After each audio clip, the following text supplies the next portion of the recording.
Hello everybody, Captain Chemtrails again here on another episode for Flight Factor's 757-200 tutorial series that I'm doing.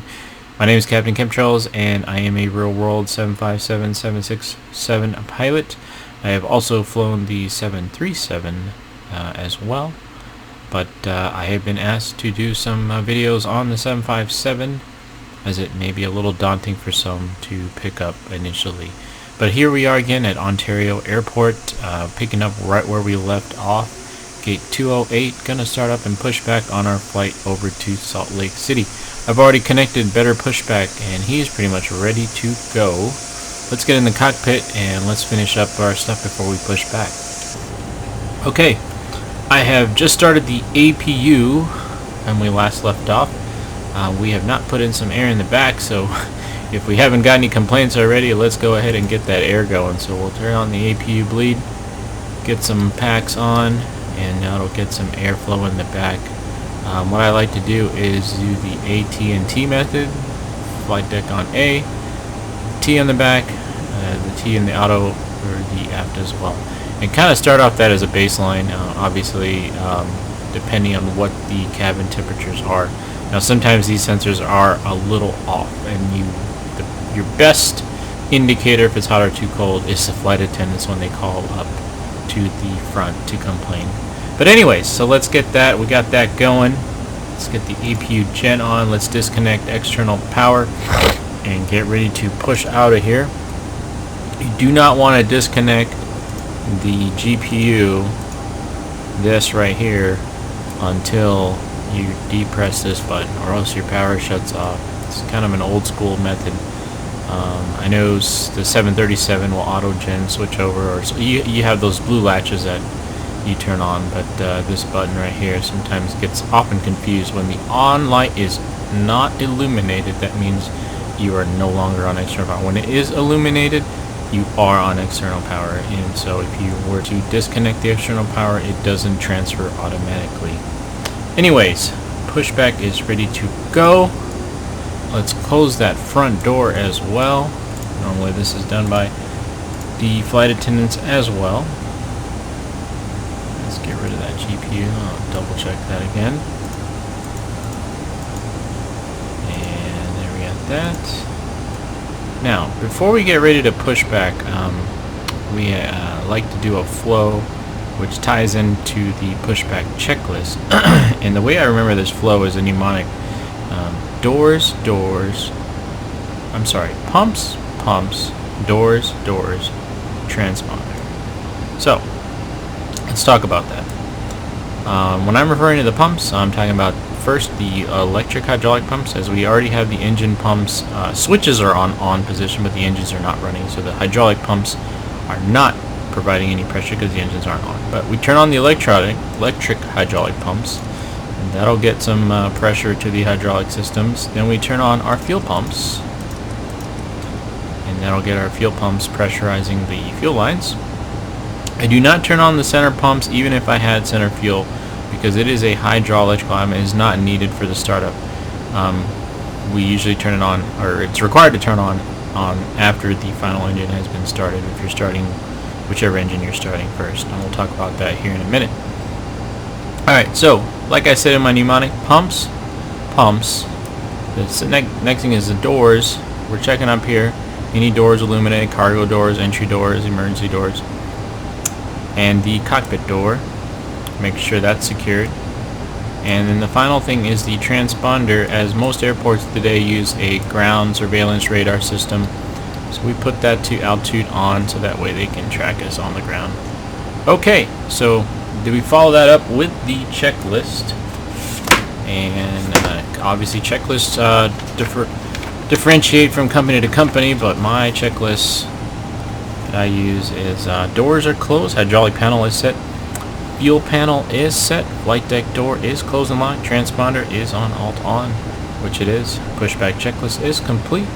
We would call for pushback with our ground if it's required to do so, and it should be pulling off. But here in Flight Sim World, we got to get this beacon on, release that parking brake, and then that'll get our jet bridge out of the way there, and we should start our push back. Yeah, so we can go ahead and start pushing back. There we go. So that was pushback, and you may start engines. Okay, so our better pushback now is now pushing us, and he said we can start our engines. Let's take a look at that. Whoa, starting us off on a nice little turn here. Beacons on, brakes released, cleared to push is usually the call out once we get the pushback clearance from our ground controller or ramp controller, or if we're just doing it on our own, still let the tug driver know. And he said we're clear to start, so let's go and get those engines started. Now on the 757 we normally start the number 1 engine, and that is due to the power transfer units coming on if we start the number 2, which makes just a weirder noise in the back. So there's nothing wrong with starting number 2, but generally we start number 1 if we can. So in order to start that, also I want to mention this, if you guys want real world stuff, a little tidbit of information, I guess it's really pertaining, I don't know if everybody's doing this, but I know at least in our company we are, mainly due to a bunch of APUs flaming out or shutting off when you really don't want to, right? Like right now when we're not on external power, we're just really on the APU and the battery. But yeah, so a slightly modified procedure. I don't think Flight Factor simulates this in any way, because you can turn off the packs and then go ahead and do your start and no problem. But what we've been relegated to do in the real world is slightly modified, which is turning off the APU bleed first, then turning off our packs, then applying APU bleed again. And apparently this is easier on the APU and it doesn't result in flameouts. And so that gets our bleed panel set for start, and we're going to go ahead and start number 1. And we'll start number 1. We'll hack our clock, and we'll monitor our N2. Oop. Didn't mean to move the throttle there. Operation complete. Set parking brake. Okay, I'm going to set parking brake. Alright. Disconnecting tow. Stand by. N2, about 25% or more. We got oil pressure. Fuel control lever is coming to run. Watching that EGT on the rise. Hand would be on that fuel control lever in case it got anywhere closer or looked like it was going to have a hot start, hung start, or any kind of abnormalities. We would be ready to pull that fuel lever off. Now, in case you guys are wondering why do we hack the clock, well, the starter has a starter limit, and that limit is it can be used for 5 minutes continuously. And for every 30 seconds of operation, it needs to have a 1 minute cooldown period. So it's important to know how long it's been running. So the starter kicked off already, went back to auto. So normally they run for about 30 seconds or so. So I mean, this is in case you have any issues, but that's why we hacked the clock. So that's good there. We got a good start on the left. I'm going to go ahead and give this guy the okay when I start the other engine. Normally you have 2 people doing this, but I want to be able to make sure I see him. So let's go ahead and start number 2. Bleed panel's already set, so starting number 2. And hacker clock again. Into. And we got oil pressure. About 25%. Also make sure these start valves, fuel valve come on. The spar valve is what I was trying to remember. Yeah, you want to make sure those spar valves are moving. That way you know that the fuel is going in to the manifold.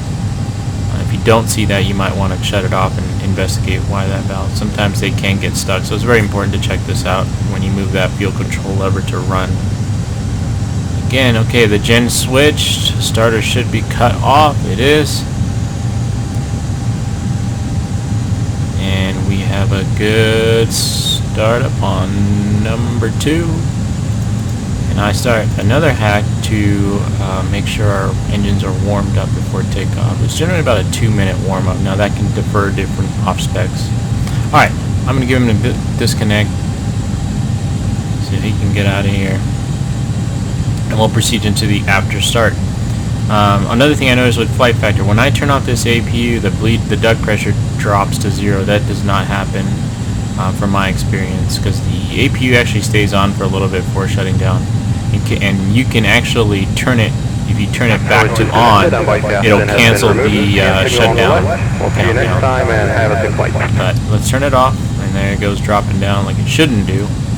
Set up our bleed panel. Left engine running the left pack, right engine running the right pack, and turn on our right recirc fan. Move down to the ICAS, hit the recall. Looking for any weird messages. Our parking brake is set, so that corresponds to that message there. Now, something that Flight Factor does that I have not figured out, maybe this is something that some of the earlier 757s used to do, but when I turn off that APU for a few seconds, I get an APU gen caution here, but that I don't know if they've changed that, but I know that does not happen nowadays. When you shut off that APU, it pretty much that goes off, and when I release the parking brake, this message will go away. Anyways, oh, and I didn't even see our guy, but there he goes. He already probably gave us a salute. Salute received, and we're going to set our flaps to our takeoff flaps, which in this case today is flaps 5. And there's that message coming on right there, what I was talking about.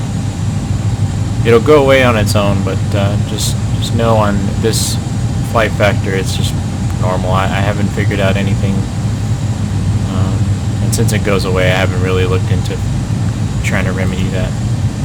Okay, flaps are moving to 5. We'll clear the area, clear left, and the other guy would clear right. And flight sim, we can go outside externally and look around, and we are cleared to go. Nose light comes on for taxi, and we are on our way. Actually, before we get going here, let's talk about the flight control check. This can be done stationary too, and I'm going to do it stationary only because my tiller and my rudder pedals are tied in together. So if I do this while I'm taxiing, I'm going to probably go off the end of the taxiway. In real life, these are not tied in together. When you use the tiller, it overrides the rudder. The rudder, when you move it, the nose wheel can only turn about 7 degrees, plus or minus. The tiller is used for those sharper turns at 65 degrees, left or right. And when you use the tiller, it overrides the rudder. But again, a limitation of flight sim is that they are just tied together. And so, yeah, check the rudder, or we refer to it as checking the bottoms, and the other guy would check the tops. I do the left and the right nice and slowly, smoothly, forward and back. Some people I've seen in other aircraft do the box method, but I just think it's kind of weird as you bring this back right into the other person with that yoke down, it kind of hits them in the knee. But so I don't do that. Anyway, so yeah, we are ready to go. And we got our flight control check, clear left, clear right. Here we go. Obviously, we'd be contacting ground if we were using ATC. A little bit of breakaway thrust to get going. Not a lot is needed, and obviously that's going to depend on your weight. But 757 has a lot of idle thrust. You barely need anything unless you're on a hill or you're very heavily loaded. Today's flight to Salt Lake, not too bad. Only about 19,000 pounds of fuel, and we're on our way. Taxiing the 757 is it's nice. You sit up nice and high. You can see the taxiways really well. You gotta take a little bit wider turn than, let's say, the 7.3, as the nose wheel's a little further back, as you can tell maybe by that shadow. Usually using this window as an indicator.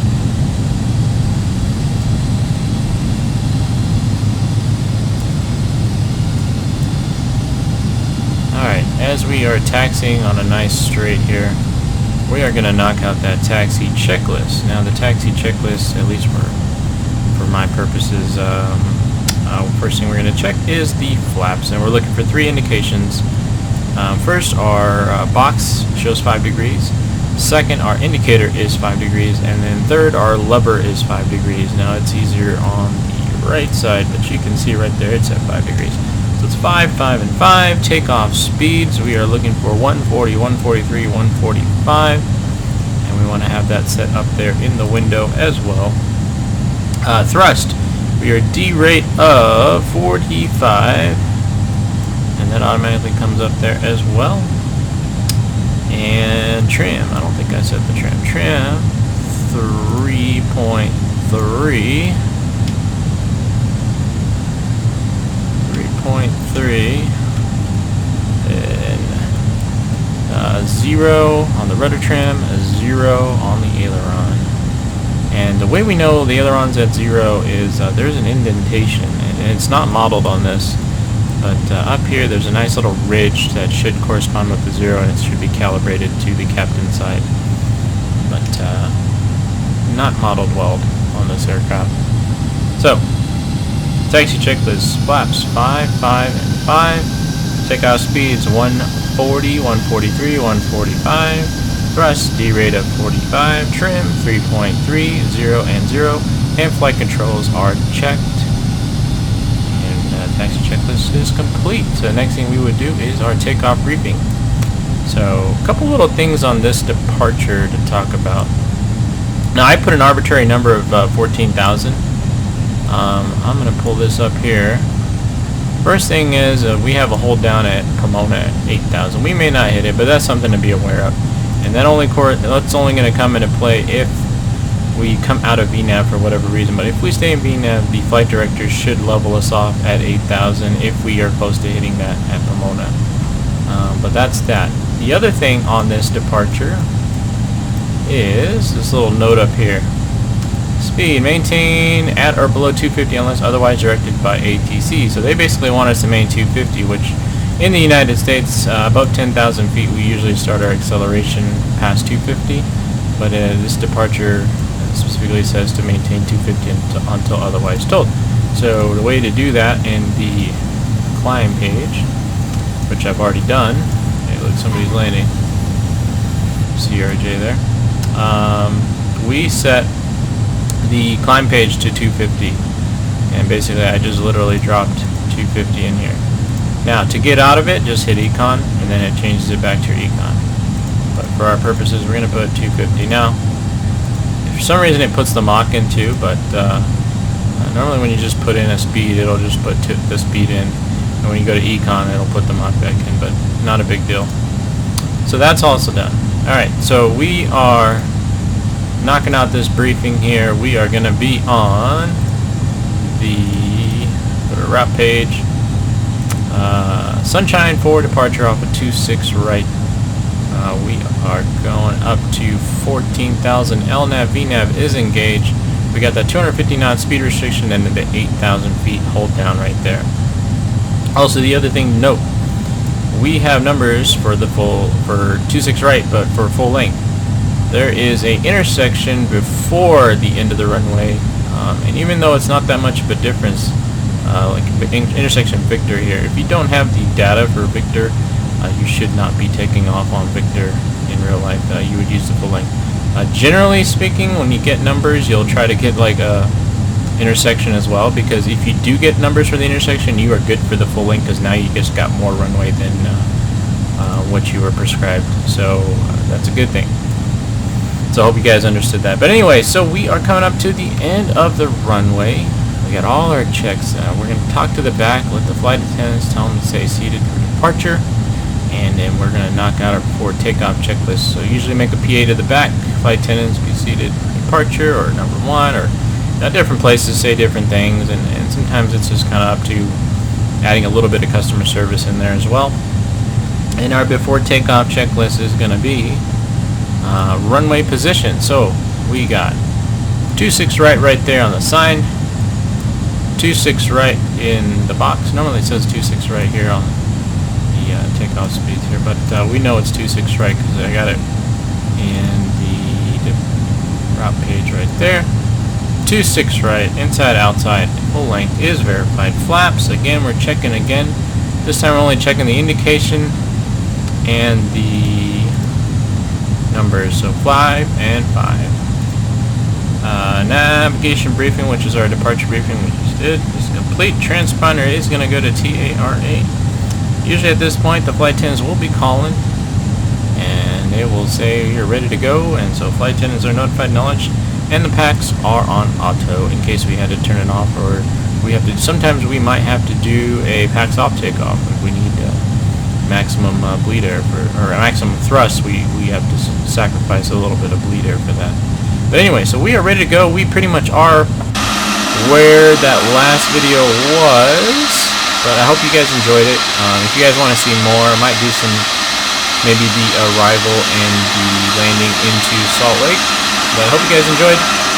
Try to make this quick and easy and painless and easy for you guys to digest. Once again, this is a disclaimer. This is not in any way meant to take any sort of flight instruction purposes. This is just for fun on Flight Sim for those that want a little bit more reality-based procedures.